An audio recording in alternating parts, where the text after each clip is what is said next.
Hey, what's going on, guys? Just wanted to jump on here and do a quick update on grip. I did a video about a year ago, but I've since kind of tweaked my technique just slightly.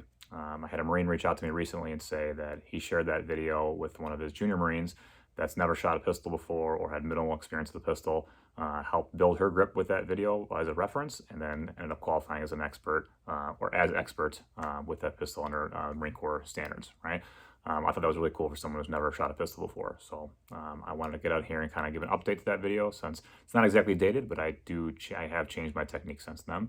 I will give you guys a couple different options of what grip you can use. I don't like instructors that say you must or you shall use XYZ grip tension with this hand placement, this technique. You got to give them options. No hand is the same, no skill is the same, no grip pressure as far as, my death crush with this hand is a different death crush with somebody else's hand. Everything varies, so I got to give them options. All right, so we'll talk about 3 points here. I've gotten written down because I will probably totally forget this while trying to talk to a camera, right? One is going to be leverage, 2 is going to be hand placement, and 3 will be pressure. So I'm just going to break those down real quick, and hopefully I can get this in one take, which will probably not happen. We'll give it a whirl. So leverage, when we're talking about leverage on the gun, I'm trying to dominate or control 3 different places, right? High on the gun, low portion of the gun, and the rear of the gun. All right, how do I do that? One of the universal truths is trying to get as high as I possibly can on the gun. So when people say, like, you must do this, this is the kind of one thing where I would agree with that. Everyone should be high on the gun. What do I mean by that? Strong hand, when I'm acquiring my grip, I don't want to have any gap down here, right? This is just going to make it harder for me to track recoil, to track my sights under recoil, because it's going to be moving around a bunch, right? Obviously, there's going to be explosion happening up here, so I want to be able to mitigate that movement as much as possible. So I put this as high as possible as I can, no gap in between, right? My thumb is not stacked down because it's going to screw my support hand up later on. I want it nice and neutral or flagged until my support hand can come in. Obviously, there's no gap over here. All right, so high as possible. Next thing will be my support side hand, right? I'm going to get that, again, very high on the gun. Swing around for a little bit here. From this position, I want to take up all this real estate on the gun that is now open. Basically just leaving that. If I tuck my hand down, obviously that screws my support hand over and I lose a lot of friction and tension on the gun, okay? So I leave my thumb flagged. I'll build my grip by taking my support side hand, running that into the trigger guard. Some people will use that as a Judy chop. Mike Seeklander likes that. I like that term too. Basically running this into the trigger guard and rolling up forward. Former video I did where I would have an active thumb where my thumb was flagged forward and really driving into the frame. That is still a valid technique. It's just not something I currently use. Reason being, I found when I did that technique over the years is that I would focus so much on this thumb pressure that I would kind of forget about all this tension. The most important spot is this, the higher portion of the gun, the rear of the gun. So I drive all this pressure into my thumb, and then under recoil, this would start happening. Right? I get slippage. Right? No bueno, because all of a sudden I start losing tension from this back part of the gun, and I have to re-grip and milk the grip. All right, so instead of me going so much focus on that thumb, I am now doing a natural, more of a flag thumb or a neutral thumb. I'm not really pressing too much with this thumb at all. It's kind of just along for the ride, but I am actively engaging these meaty portions, right? Meaty portion of the thumb or meaty portion of the hand. Same thing with my strong side hand. All right, so back to those 2 things about hand placement. So 2 options that I'm going to give you as far as where to put the hands. Like I said before, currently running that more neutral or flag thumb. That's where I'm currently at. I find that if I'm not active with this thumb, I have consistency in my grip. That's not slipping as much. It's always going to be consistently there. Obviously, you still got to focus on really death crushing this hand, but I found, for me at least, consistency wise, this is much more repeatable. Okay. Other guys like to use what I formerly used in that last video was driving that thumb into the slide frame gap, right, which will help them kind of on this little shelf. Some people put stippling there or grip tape to help them find that reference point, and that helps for some people, right? So all that is the same grip style as far as rolling up into the gun, but I'll actually have that thumb in and down, if you can see that, just like that, creating active tension. Other people will not want to use active tension on that thumb, and it'll just be a thumb forward grip, right? You'll see not a lot of strength in that thumb or diving in. It's just there for the ride. That's also a valid option as well. But currently I'm doing this where I am having a natural thumb flagged up forward. My strong side thumb is not doing anything besides along for the ride, because obviously if I drive that down, it's pushing my support side down, which I don't want to do. And that support side thumb is, again, along for the ride.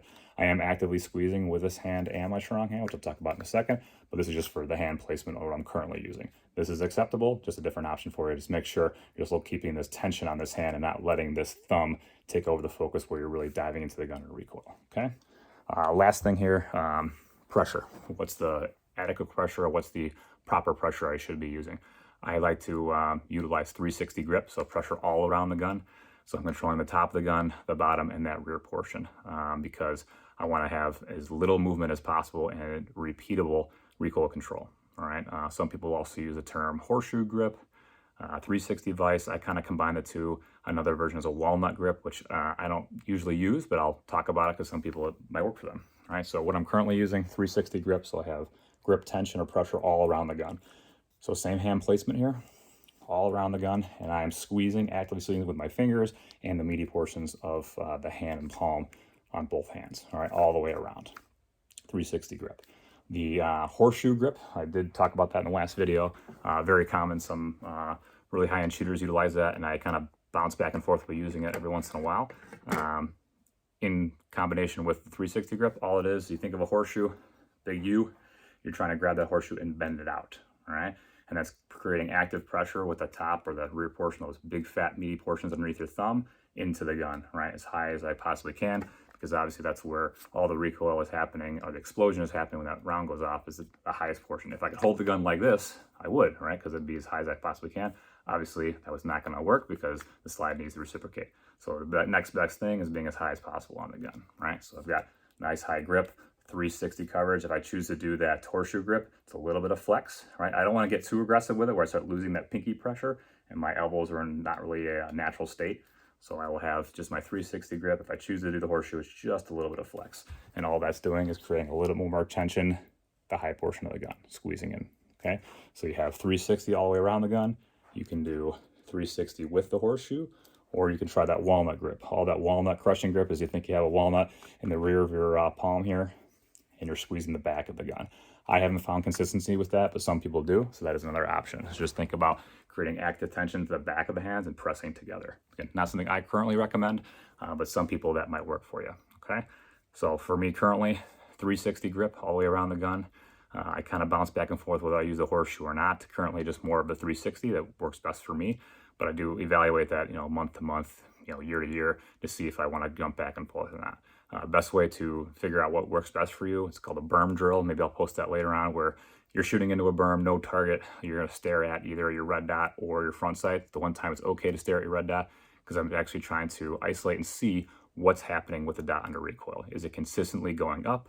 Is it leaving the window? Is it shaking going left or right? And I will try that with different grip pressures and hand placement. The last thing I add for pressure is what's the perfect pressure between my support side hand and my strong hand. I find the support side hand universally needs to be a death crush, meaning I need to put as much grip tension as possible without shaking the gun, right? So if 100% of your grip tension shakes the gun, that will go 99%. And if it stops shaking, that's the tension I want. It's basically much more pressure than you think you do. In class, I'll go around, have the person take their support side hand off the gun. I will be their support side hand. I'll come in and I will just death crush the gun. And usually the student's like, wow, it's a lot of pressure. I'm like, yeah, because that's what you should be doing. That's going to help mitigate some of that movement from that firing hand. It's usually this hand or these three little fingers down here that screw you up, right? Because under recoil or under tension, when I'm trying to isolate that trigger, these hands want to move. What happens when those fingers move? The gun moves, right? Ever so slightly down or down and to the left, right? If I have a firm grip with that support side hand, really death crushing the gun, even if I have a little movement in my strong side hand, it's going to mitigate that movement.